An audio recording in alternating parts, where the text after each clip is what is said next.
This time on KEI Fabrication.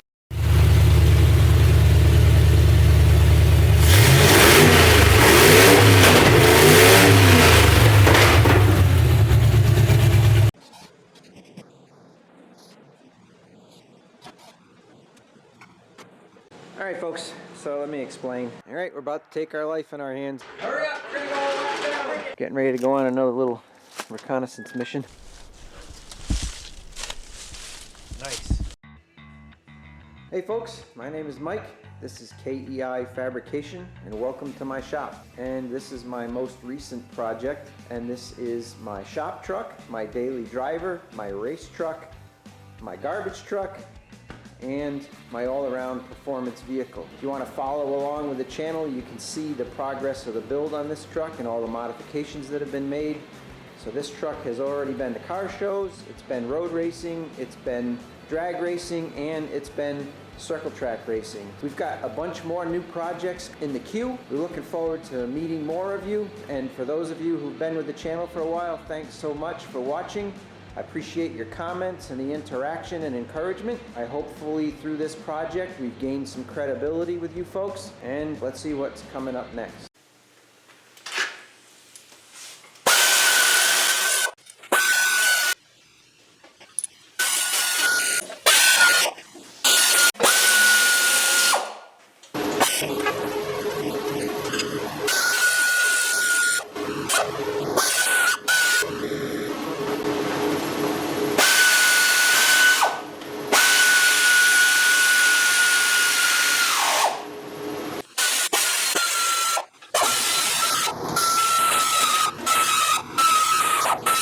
What I got to do is I have to cut out these factory cross members and supports for the original engine mounting and transmission because none of that is compatible. I got to cut away my bracing for the body, and I'm going to set this in place, hopefully with the measurements I took from the photographs. I can position the motor back and forth and up and down as accurately as possible according to the photographs that I have.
That's it.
Struggling.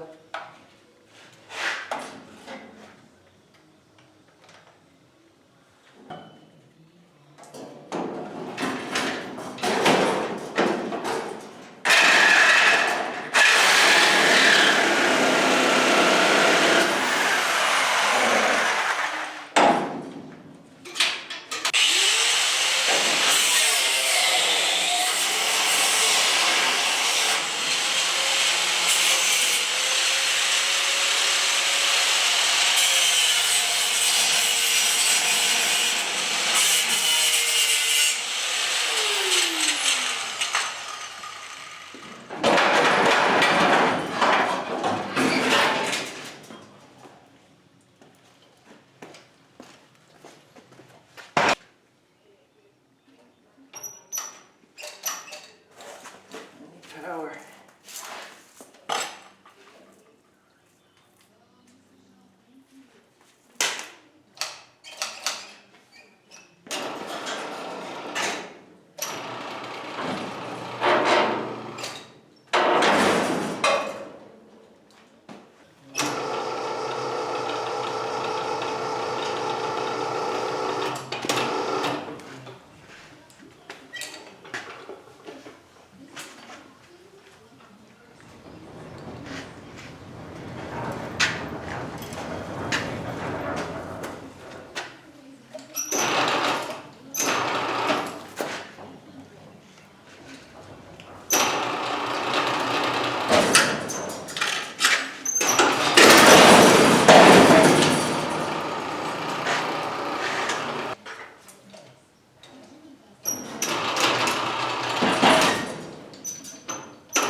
Alright folks, I think I've got the engine in position based on the measurements that I scaled from the drawing from the bottom of the valve cover rail to the frame in roughly this location was about 8 inches.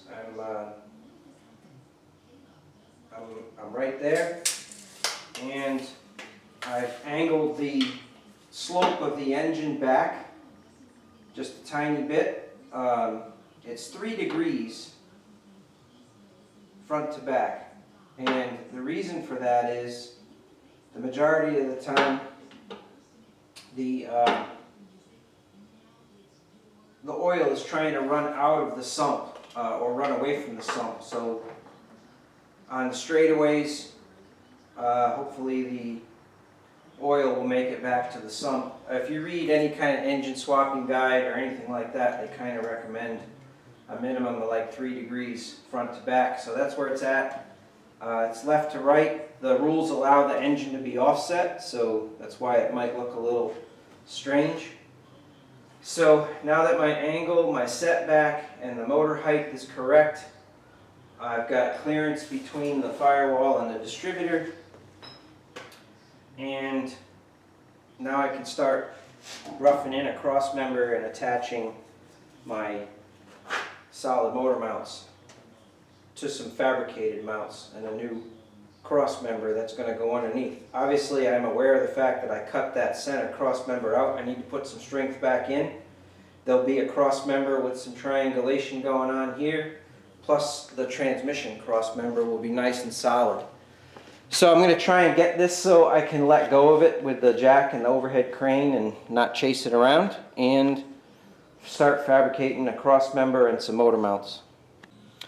Alright, so I've got a 2x3 cross member going underneath. It's laid down so we get less clearance issues, and I've got the motor mount on the driver's side and the passenger side roughed in.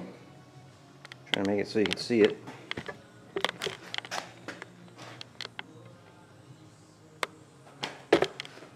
And the motor is offset a little bit,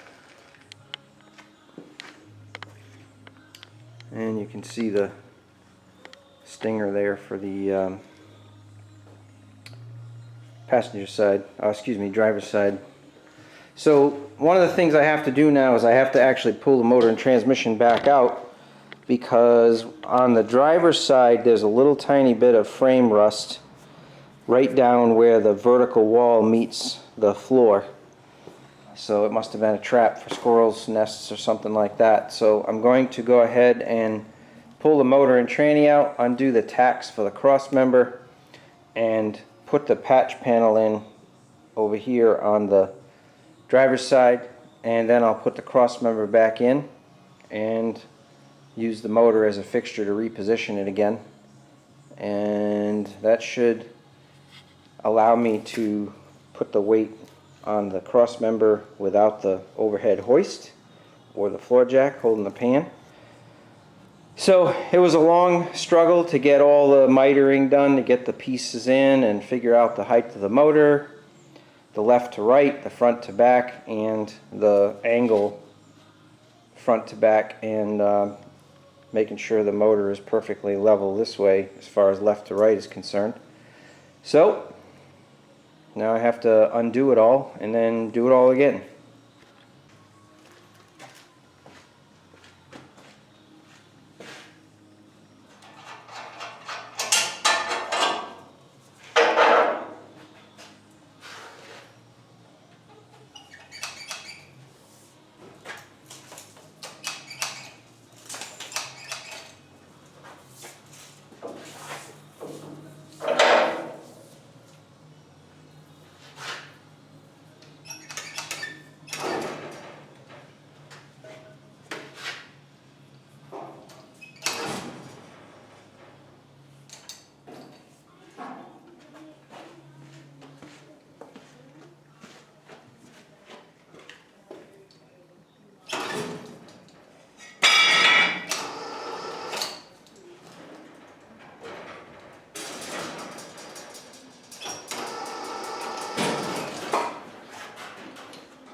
Alright folks, there it is. I know it doesn't look much different than the previous picture, but the cross member is fully welded, the bolts are in, the motor's at the right angle, and it's left to right again. So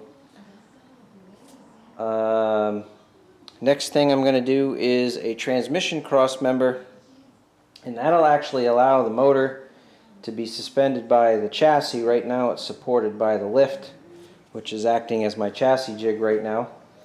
So I'm kind of happy. It was a long struggle to get this far. The transmission cross member shouldn't be anywhere near as complicated. So to do the transmission cross member, I've got to run to the parts store and get a transmission mount, bolt it to the tranny, and then I will make a bracket to bolt to the bottom of that transmission mount, and then I'll be able to make a cross member from there. Hey everybody, my name is Mike. This is KEI Fabrication, and I'm restoring a 1969 vintage Waterford Speed Bowl NASCAR Modified. Today's episode is brought to you by PRONYNE Motorsports Museum. This museum is dedicated to preserving racing history. It's located in Pawtucket, Rhode Island. I'll leave a link to the description below. You can follow them on Facebook. And it is a motorsports museum that is totally dedicated to preserving auto racing history in all of New England, New York, Pennsylvania. And it is also the New England Antique Racing Association's Motorsports Hall of Fame location. So if you get a chance or you have an interest in visiting, there is an overwhelming amount of historical information on racing, and all of the premier automobiles that were campaigned by Fred DeSaro, Bugsy Stevens, Dick Casso, Newt Palm, and many, many, many more are in this museum and kept by the curator, Rick. And they all run and they all make appearances at racetracks around New England. So if you get a chance and you're in Rhode Island, you're a motorsports history enthusiast or a racing enthusiast, you have to stop here and check this place out. You have to call for an appointment right now because of the COVID requirements. I'll leave the phone number and the contact information. So let's get to the point of this video. Okay, so some of you may have watched my videos as how I came to acquire this vehicle. This vehicle was campaigned as a NASCAR Modified from about 1962 to 1970, and I have a lot of personal interest in this. My father was the crew chief and engine guy on this car, and the owner and driver is a personal friend of mine, and we have 50 years of family friendship as a result of this automobile. So take a look at some of the earlier videos of retrieving this from the woods. It's definitely worth watching. The point of today's video, as I mentioned, I had visited the PRONYNE Motorsports Museum because the restoration of this car really is going to be made possible by this museum, because they have several examples of what this vehicle was supposed to have under it in terms of rear suspension and steering and all of the other things that I need to replicate to make this period correct, because most of those things are gone. The original things that I got that were raced in this car in 1969-70 are the front end, the safety hubs, the quick change rear end, and the body. And some of the original engine pieces like the intake manifold, the carburetor, and the Corvette valve covers, which will go on this when it's ready to make its debut. It is not the original frame, because the original frame was destroyed in a bad crash. There's information about that on the channel in one of the episodes as well. I'll put a link to the description, a link in the description to point you in that direction. And I visited this yesterday, and I took I was allowed to take as many photographs as it was required to document on how the rear suspension on a car of this vintage was supposed to be, how the steering was set up. I got a lot of pictures of the interior and how the seat position and all those things were. The other thing that this museum provides is somebody that is restoring this is they have parts available. One of the things that I needed was headers, and I'll put a picture of the headers that were on this car in 1969, and these headers match them almost identically. So Rick at PRONYNE Motorsports Museum allowed me to take these headers and try them, and this little segment, Rick, is just for you.